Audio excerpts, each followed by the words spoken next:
school system, Negroes were brought to America in 1619, forced to work as slaves on plantations, until one day this great white man named Abraham Lincoln came along and felt bad for the slaves and signed the Emancipation Proclamation in 1863, which freed the slaves. But there were still some bad whiteys in the southern states that passed Jim Crow laws for segregation. Afterwards, there came more whites that felt bad and then gave blacks civil rights in the 1960s, then allowed a black man to have the presidential office named Barack Obama. Now blacks are finally equal to whites. We can all get along. The end. Now, moving right along to our English lecture for the day. I don't think so.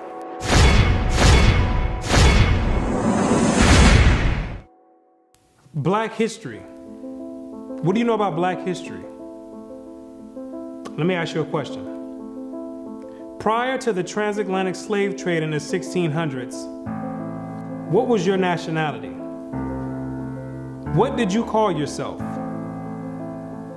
Some may say African. Well, Africa is a continent, and in that continent, there's over 47 different countries in there. Which one do you come from? What language did you speak prior to the 1600s? Was it English? There's over 1,500 dialects being spoken in the land of Africa. Pick one. What clothing did you wear? Was it high heels and stilettos? Skinny jeans and Vans? What food did you eat? Hamburgers and hot dogs? French fries and SpaghettiOs? What religion did you partake in? Who was your God? Was it Christianity and Cesare Borgia? Most of you have no idea about the answer to these questions. You have no recollection of any history prior to the transatlantic slave trade. Now, is that a coincidence or by random chance? I don't think so. Have you ever asked yourself, why is it that in the public school system that every time the subject of black history is taught, it always begins in the 1600s and with slavery? Why is that? Doesn't that raise some antennas and spark inquiry? Why is it that the public school system is so committed to revolving black history solely on the past 400 years? Why is that? Is it because there's a deficiency in historical data? Or maybe because there's no history at all prior to the 1600s? Maybe black people just poofed out of thin air, sporadically, landed on slave ships, and they said, hey, we got a new species here, and start importing and exporting them all over the world. Maybe that's what happened. The question arises, what is the drawback on this history? Why does it keep being withheld? What's the big idea about it? Why is it being held hostage? That's the question. Why can't it be expounded on? 100 years prior to the 1600s? 300 years, 500 years, 1,000 years? Why is that information not being revealed? What's the big secret? What's the mysticism about it? What you're gonna come to realize is that your identity is the biggest kept secret on the planet Earth. Oh, you thought that NASA and the space station and the secret missions being conducted by them, oh, you thought that was the biggest kept secret on Earth. No, this is bigger than that. You thought that the government and the CIA and the FBI hiding information about UFOs and Planet X and Nibiru and aliens, you thought that was the biggest information and biggest kept secret. No, this is bigger than that. The elite Confederate has spent billions of dollars and constructed an innumerable amount of psychological stratagem to ensure that you never received and acquired this information that's about to be put out. You're about to receive pertinent information from some of the most reputable biblical scholars, historians, and archaeologists. And they all know something that you don't know. And that's your identity. Ham, the youngest son of Noah, born probably about 96 years before the flood, and one of 8 persons to live through the flood. He became the progenitor of the dark races, not the Negroes, but the Egyptians, Ethiopians, Libyans, and Canaanites. Wait, the churches and the pastors, which are set up by the government, all teach in unison a doctrine that all black people come from the seed of Ham. But once you open up scholastic sources, you'll find out that the biblical scholars say something totally different from what's taught in Orthodox Christianity. What do they mean by Ham is the father of the dark races but not the Negroes? The Negroes themselves are a dark race of people, so how can you say that Ham is the father of all these dark races and exclude the Negroes? What are the biblical scholars trying to convey?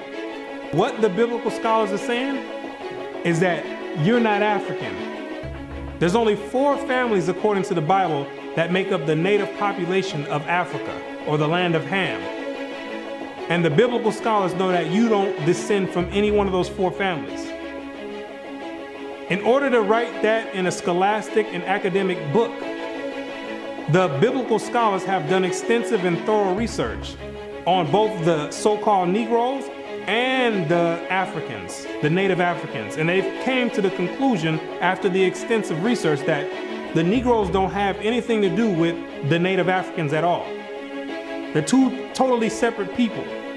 In the 1840s, Morton collaborated with George R. Gliddon, an Egyptologist, who provided him with mummy heads and information about the racial significance of Egyptian tomb inscriptions. In Crania Aegyptiaca, published in 1844, Morton pointed out that both cranial and archaeological evidence showed that the Egyptians were not Negroes. In 1840, Dr. Morton was trying to find out the racial origin of the so-called Negroes that were in America in slavery. So he got together with the Egyptologists, which supplied him with the mummy heads, and what he did was conduct an extensive research on the cranial remains of the heads in Egypt, in contrast to the cranial remains of the heads in America. And what he found out is that the Negroes that were in slavery were not Africans. He found out that the skulls were 2 totally different types of skulls. The Negro's head was longer than the Egyptian head. The physical characteristics from the outside look similar, with the thick lips and the broad nose. But once you start delving into the real characteristics, he found out that there were 2 totally different people, as abolitionists and colonizationists had maintained, and that in fact, blacks had been relegated to the same servile position in ancient Egypt as in modern America. But what Dr. Morton did discover is that the Negroes that were serving slavery in America served the same position and servitude in ancient Egypt when they matched other skulls and other cranial remains in Egypt. They said these are exact matches. So what are the scholars saying? What you're gonna find out is that they're saying that you are the biblical Israelites. Yes, you're the same exact people that served slavery in the land of Egypt.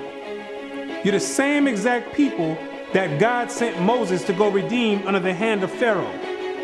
You're the same exact people. And when you read the Bible, you'll find out that slavery is a central theme in the Bible. It's a reoccurring theme with the Israelites. The Israelites cannot run away and get away from serving slavery. It continues to happen over and over, all the way up until today. You came out of Egypt as slaves. came down into the land of Israel.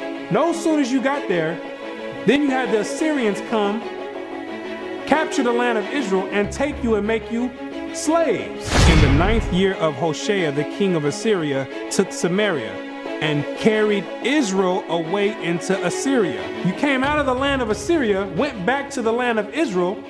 Then the Babylonians came, which are the modern day Ethiopians, the Cushites, came to the land of Israel and made you slaves. So all Israel were reckoned by genealogies. And behold, they were written in the book of the kings of Israel and Judah, who were carried away to Babylon for their transgression. You came out of the Babylonian captivity, went back to the land of Israel. Then the Persians came on down there, took the Israelites and made you slaves. For we were bondmen, yet our God hath not forsaken us in our bondage, but hath extended mercy unto us in the sight of the kings of Persia.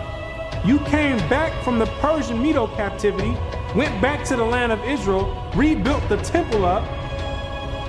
Then the Greeks came on down there, took you and made you slaves, and to entreat them that they would take the yoke from them. For they saw that the kingdom of the Grecians did oppress Israel with servitude. After you came from the Greek captivity, you went back into the land of Israel, rebuilt the temple because the Greeks were sacrificing swine and pig on the altars. No sooner as you came back to the land of Israel, then the Romans came and had you during the time of Christ as slaves. It was so much slavery going on with the Israelites that Jeremiah himself had to ask, is Israel just put on earth just to be slaves? Is that your whole purpose? Just to be servitude to other nations? Is Israel a servant? Is he a homeborn slave? Why is he spoiled? So you might be asking yourself, if the so-called Negro is part of the 12 tribes of Israel, how in the world did you get to the west coast of Africa? And when ye shall see Jerusalem compassed with armies, then know that the desolation thereof is nigh. This is Christ right here speaking to the Israelites. He says, when you see Jerusalem compassed or surrounded by the Roman armies, then know that the desolation or the destruction of the land of Israel is getting ready to happen. The Romans getting ready to come in here and tear some stuff up. Then let them which are in Judea flee to the mountains, and let them which are in the midst of it depart out. And Christ says, when you see the Romans coming in, you better get ready to flee into the mountains. And what you're gonna realize is that the mountains that he was talking about was the land of Africa. It was the same exact place that Mary and Joseph took Jesus when they were fleeing from Herod when he was trying to come find Jesus to kill him. They went right into Africa. And the Israelites went into Africa as well, fleeing from the Romans. In the year 65 BC, the Roman armies under General Pompey captured Jerusalem. In 70 AD, General Vespasian and his son Titus put an end to the Jewish state with great slaughter. During the period from Pompey to Julius, it has been estimated that over 1 million Jews fled into Africa, fleeing from Roman persecution and slavery. The slave markets were full of black Jewish slaves. Over 1 million of you Israelites fled from the land of Israel into the land of Africa, running away from the Romans because the Romans was coming to put slaughter to the Israelites. The ones that didn't take heed to the prophecy of Christ when he said you better leave and go to the mountains, go to Africa, when they got caught by the Romans, they were taken back to Europe and sold in slavery and put in servitude and became gladiators, put in the lions' dens. The pagans and the Romans attacked the Jews indiscriminately. Both the Jewish soldiers and the uninvolved peaceful population without mercy. As a result of this merciless attack, many Jews fled to those parts of Northwest Africa known as Tunisia, Algeria, Morocco, and Mauritania. Many other Jews fled to other areas where Rome did not have any jurisdiction. This was to the region of the south, the Sahara Desert, and the Sudan. Grazel says, such is the explanation of how the Sahara Desert first acquired Jewish tribes, toughened by a fighting tradition and possessed of physical characteristics, black, which it is said still makes them approximate very closely the original Jewish population of Palestine. And after migrating from Israel and dwelling on the northwestern parts of Africa, after you were fighting vigorously with the Romans, you had no choice but to start migrating to the southern regions of Africa, where the Romans didn't have any jurisdiction. Because the Romans were relentless and they were adamant about putting all Israelites to death. So in order to get any type of peace, the Israelites had to start migrating to the sub-Sahara parts of Africa. The scholars know this for a fact. The biblical scholars know this for a fact. They know all the history of the Israelites and their migration patterns. Whatever may be thought of the more or less mythological traditions connected with the earliest Jews in North Africa, it is now practically an established fact that a Jewish nation, Jewish at least in faith, and perhaps too in origin, long held sway south of the Sahara.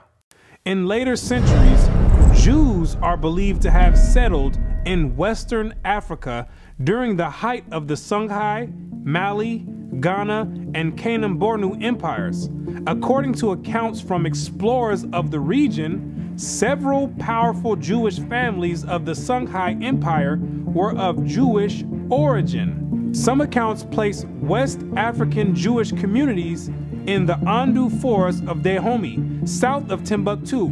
In the 1930s, these groups still maintained a Torah scroll written in